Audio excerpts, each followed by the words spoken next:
nos deux mains à Moussanische les années pour la vie de Maman José. Elle a fait un très bon travail. Un très bon travail. C'est comme ça que vous encouragez.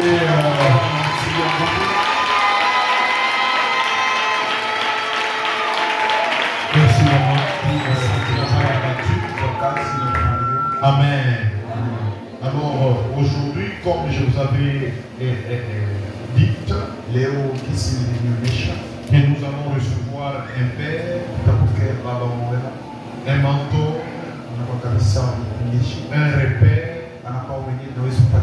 un évêque, un homme de Dieu particulier avec une grâce de Dieu particulière. Et surtout ce qui me plaît chez l'évêque de Bishop Néhémie, c'est son sens d'humilité très très profond. Nous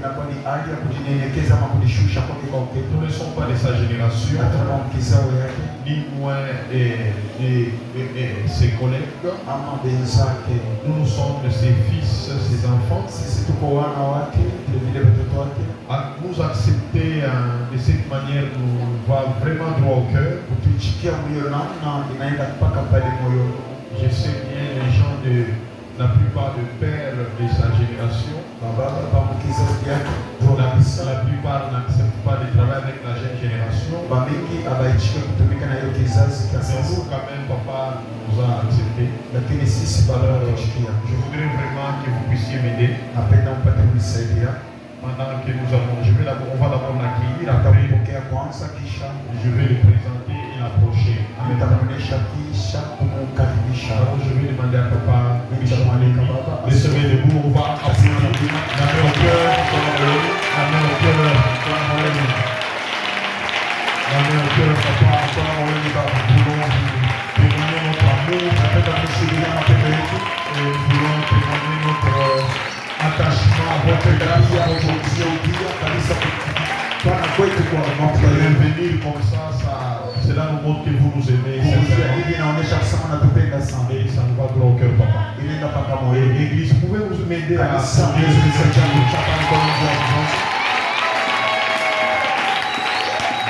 merci beaucoup, papa.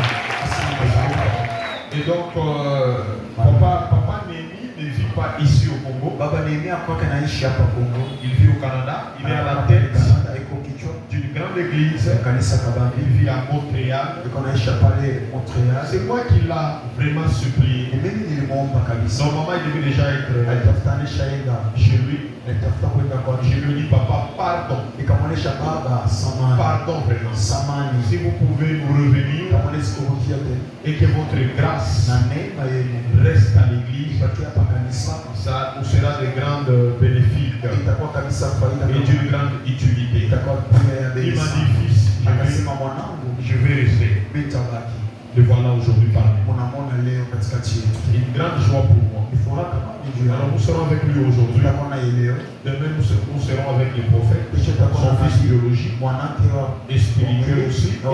Et jeudi nous serons avec papa Néhémie.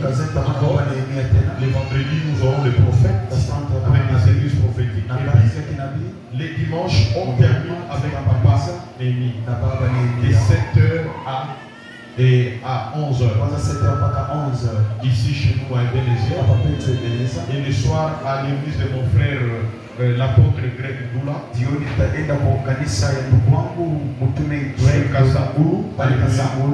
Toute l'église nous sommes appelés à être là. De 15h à 19h. Alors nous devons être là. Amen. Je vais vous demander de vous tenir debout. Et moi je vais appeler papa. Je vais laisser nos têtes. Sous vos applaudissements, bien sûr. Sous vos applaudissements.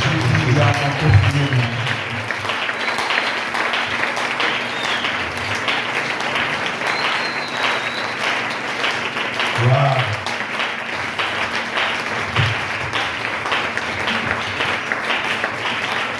Est-ce que quelqu'un peut m'aider à ovationner cet homme de Dieu?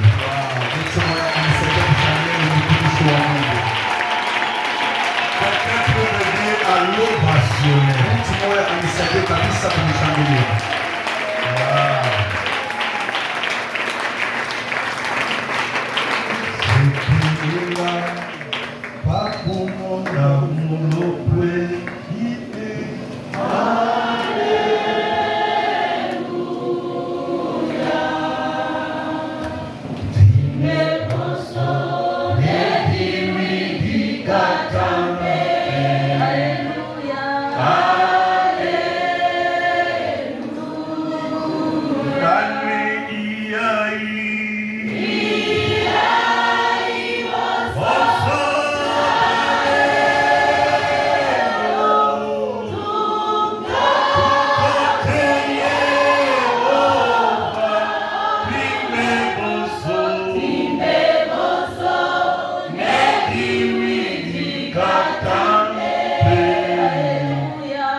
le verset 14.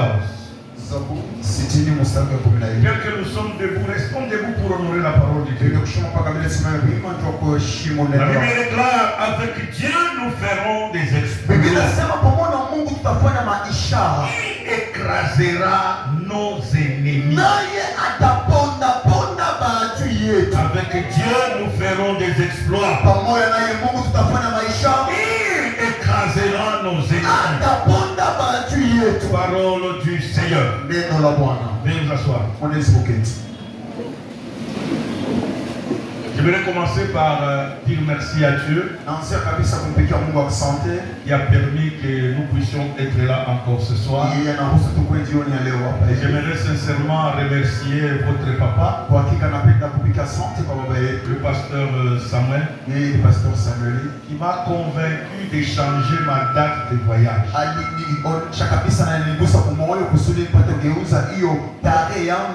Mon vol c'était aujourd'hui mardi. À 12h15, je devrais décoller pour Addis Abeba et puis Montréal. Et il m'a dit non, s'il vous plaît, papa, on a encore besoin de toi. Dites amen. J'étais obligé d'accepter parce que ça c'est le travail auquel Christ m'a appelé. J'aimerais lui dire merci pour cette marque de confiance de nous avoir encore invité. J'aimerais dire merci aussi à son pasteur, ainsi qu'à tous les diacres et diaconesses qui travaillent avec les chorales ainsi qu'avec vous toute l'église. Sans oublier leurs femmes. S'ils sont en forme, c'est à cause de leurs femmes. Pourquoi les femmes ne se veulent pas? Merci ma chérie. Que Dieu te bénisse. Mais toi tu es allé dans sa Protocole, aidez-moi à honorer cette femme. Vous ne savez comme ça, vous m'échimez au maman.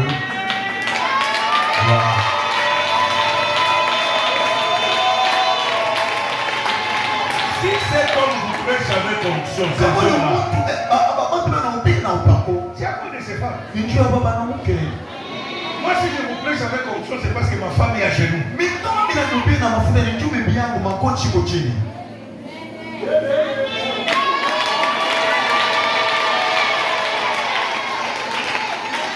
Dans le ministère, si tu veux que ton ministère soit détruit,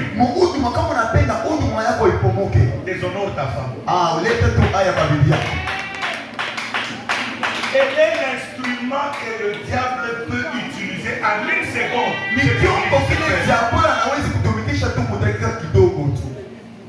Et l'église dit, vous fouillez vous tous. Pourquoi Adam a été chassé dans le jardin? Parce que le diable a visité sa femme. Quand tu as parlé, Dieu a parlé à Adam. Le diable n'a pas suivi Adam. Le diable a suivi quoi? L'objectif c'était quoi? Détruire Adam. Et l'histoire de Adam s'est arrêtée là. Aujourd'hui, on nous parle de tous nous sommes pécheurs à cause de lui. Oh, celui qui avait mangé le fruit, c'est pas Adam. C'est la femme. Wow. Le diable a dit, si j'attaque l'homme, l'homme ne peut pas, je ne peux pas la voir.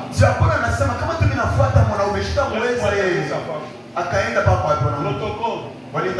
Je m'excuse, je parle en son nom. Et je ne demande pas son autorisation.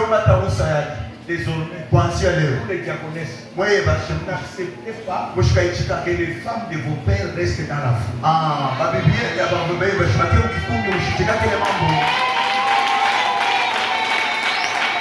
Cela veut dire que vous manquez respect à vos parents.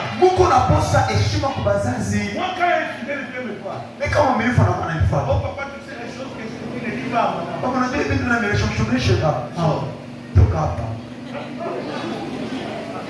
C'est le manque de respect. Tu vas venir humilier ma femme devant moi. C'est l'humilier moi. Moi, c'est le pasteur à qui tu vas respecter. La tête de ma femme ne te plaît pas, sors les gars. Mais en tout cas, je ne me suis pas autoproclamé. Est-ce que vous êtes autoproclamé? C'est Dieu qui l'a mené, non?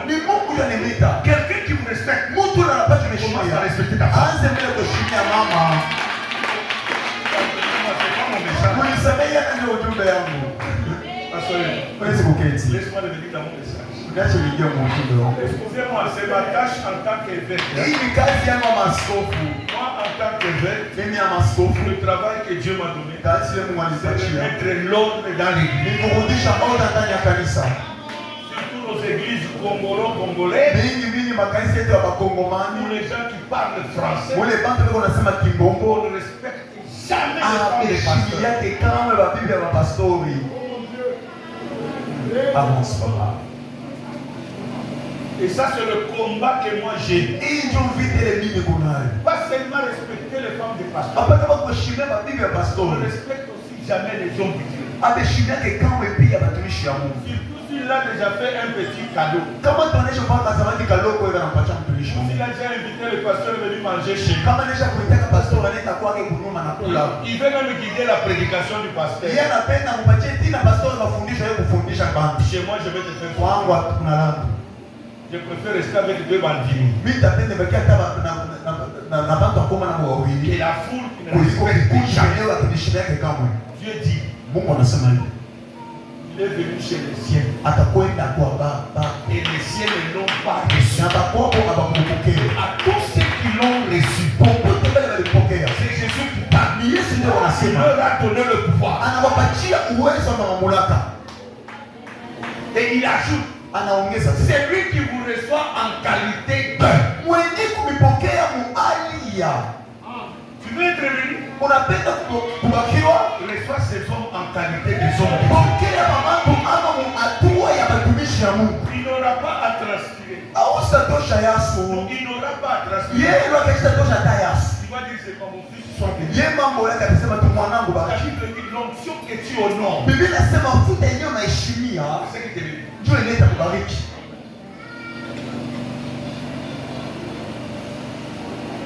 Allô? Quelqu'un est béni? Retournons dans notre terme. Notre terme, c'est vaincre les ennemis de ta destinée. Et je crois hier, le prophète nous a donné la définition du mot destin. Aujourd'hui, j'aimerais ajouter quelque chose. J'aimerais parler plus. Identifier son ennemi. Kutambulisha ama kufamia adui wako. Le destin. Maisha ya kesho. C'est ce que la Bible appelle dans Jérémie chapitre 29 à partir du 11e verset. Tukenyewe Yeremia anaita hiyo kitabu yake ya 29. Il dit je connais le projet que j'ai formé. Anasema mimi najua matayarisho yenyewe mimi nimepangia. Projet de bonheur. Matayarisho ya raha. Et non de malheur. Hapana ya ole. Afin de vous garantir. Kusudi ya kumerealisha na kumipatia maisha ya kesho ya sawa. Maisha ya kesho inamaanisha le bonheur. Aha. C'est ton amen qui m'aide pas. Amina yako ndio nisaidie niendelee. C'est comme si tu ne m'as pas bien saisi. Iko sawa nikamata vizuri. Le destin. Maisha ya kesho inamaanisha le bonheur. Aha. Quelqu'un me suit ce soir? Mtu mwana nifuata jioni ya leo. Je vais donner ça comme un exemple. Bila pendo ileta sasa mfano que vous me comprenez. Je mpate kulisikia. Je suis un enseignant de formation et d'appel. Niko mwalimu wa kutunga pia mamwito. Des fois j'aime parler par des images. Mingi napenda kusemeza kupitia maupicha pour faire comprendre mon nieleweshe ujumbe wangu. Ma fille, binti wangu. Unaweza wewe? Toi aussi. Bwana unaweza kuya? Ouais. Viens maman. Kuya mama. Tu vas marier. Nisholewa. Karibu. Très bien. Ndugu kuya. Maman, mets-toi ici. Mama simamia hapa hivi. Mets-toi là. Ndugu na wewe pale.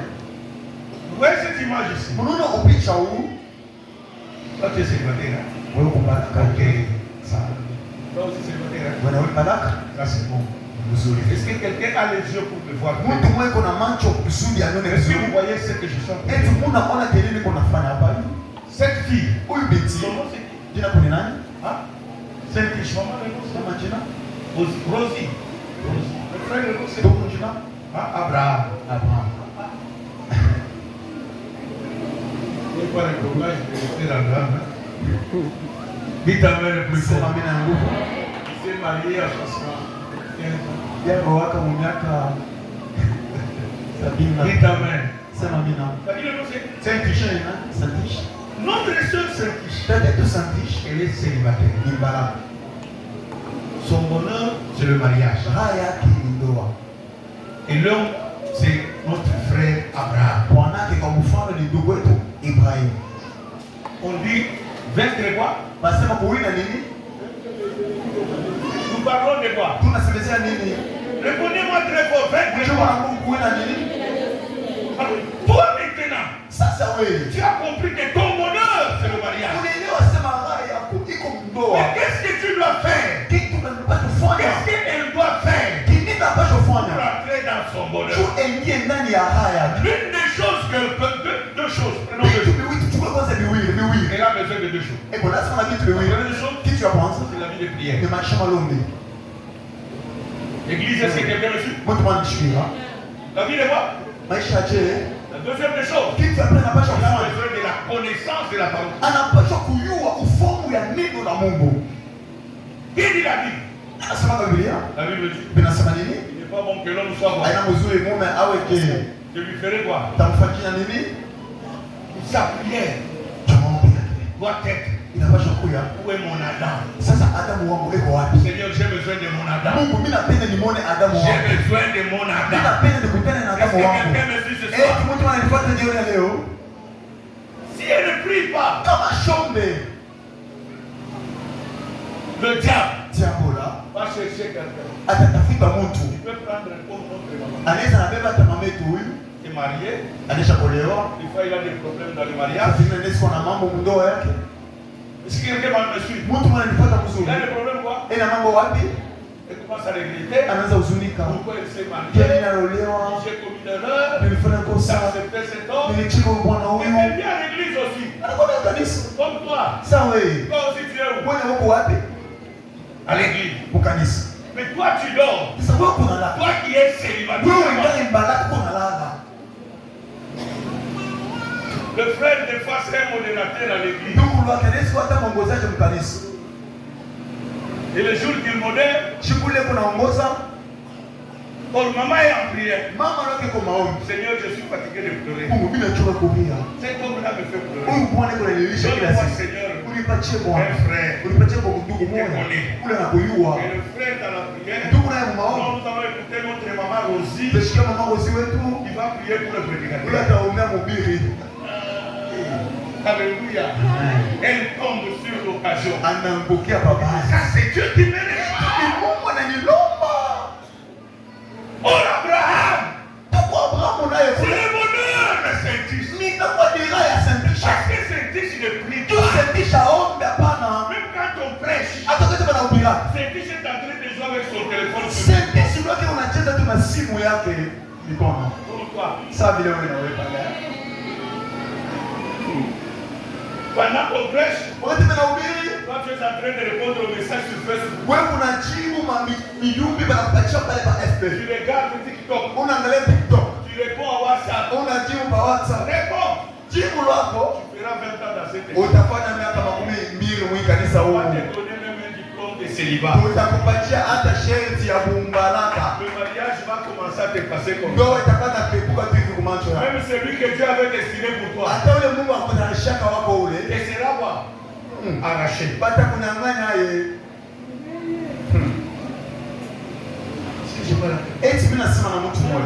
la prière va permettre à Saint-Tiche d'ouvrir les yeux. Ce n'est pas être impoli. Ce n'est pas être oisif. Oisif c'est mouvivu. Dis ta mère plus fort. Une fille qui se prépare au mariage, elle soigne même son langage. Même dans son quartier, il a le respect avec les gens. Parce que le mariage d'aujourd'hui, vous croyez qu'il n'y a pas de conditions? Il y a des conditions. Il dit seulement que tu présentes quelqu'un. Tu dis, oh papa, Abraham, voici son idée. Pour moi, j'ai déjà ton mauvais comportement. Je vais voir Abraham. Oui, toi aussi. Funga macho. Fungule kwa macho wote.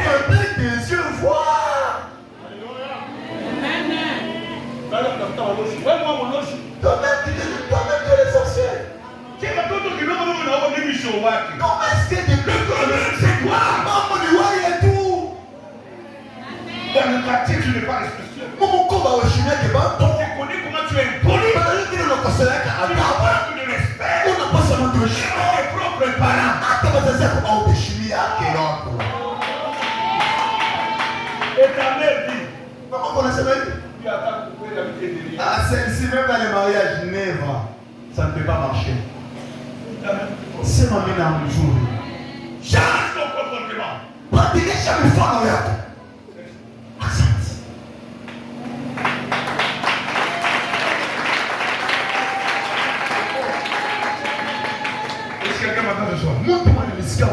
parce que ce soir, le combat que nous avons, c'est contre l'ennemi, le blocage de ta famille. Le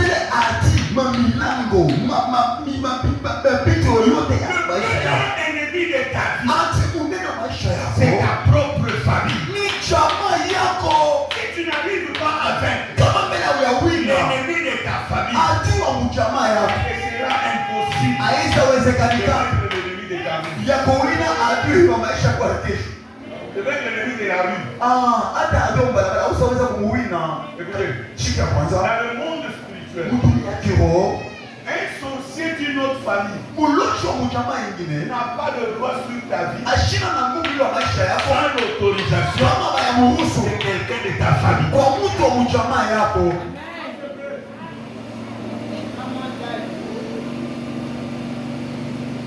Un sorcier Moussanga Mulocho wa musanga ne peut pas manger un kandembo. hawezi kula kandembo. Est-ce que tu me fais comprendre? Eti mimi najielewisha. Hata avec wote basanga. Même si tous sont des sangas, Alors une famille yenu. elle n'est pas de votre famille. Il n'a aucun droit. Hata na sheria ya Sur Mungu. la patrie, Toi, il faut quelqu'un de ta famille. inafaa mtu wa mjamaa yako Abuto. qui puisse offrir des sacrifices. 1 Samuel, Samueli wa kwanza chapitre 17, tunaenda 17 verset 28 à 30. mstari wa 18 mpaka Est-ce qu'il y a un lecteur qui peut me donner ça? msomaji anaweza kusomea. Donne-moi.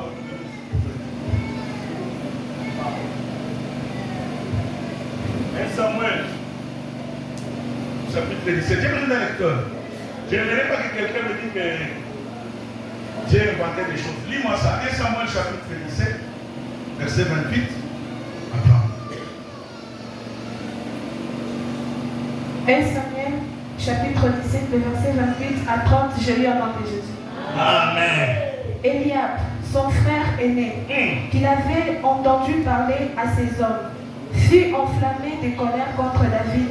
Et il dit, pourquoi es-tu descendu? Et à qui as-tu laissé ce peu de brebis dans le désert? Je connais ton orgueil et la malice de ton cœur.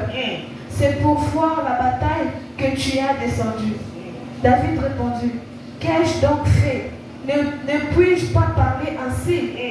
Et il se détourna de lui pour s'adresser à une autre et fit la même question. Le peuple lui répondit comme la première fois. Parole du Seigneur. Amen. Est-ce qu'on peut dire Amen très fort? Écoutez, David ne pouvait pas vaincre Goliath avant de vaincre la bataille de sa famille.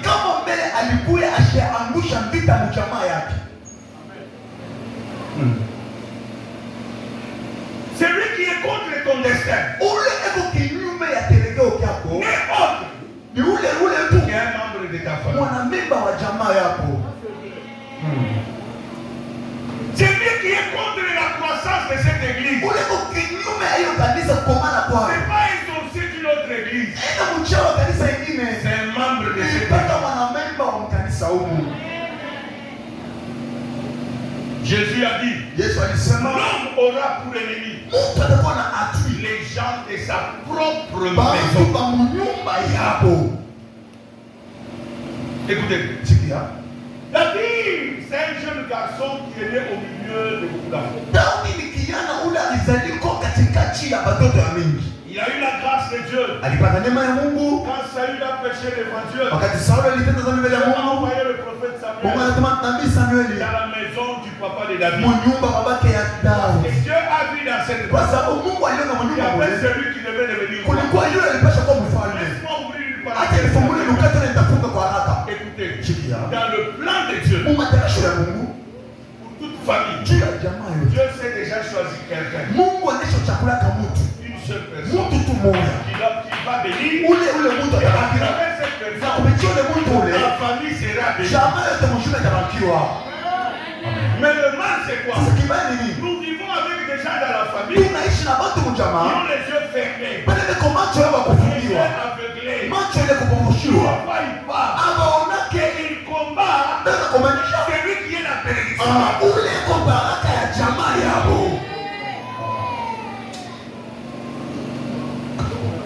La Bible dit, Samuel est arrivé, il a parlé à son père, à papa de David.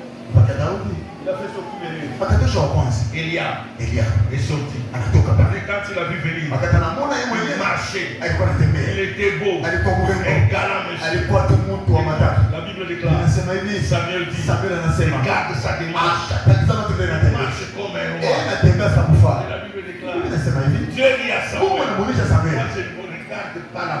Mimi shangali yake nje ya mtu hapana.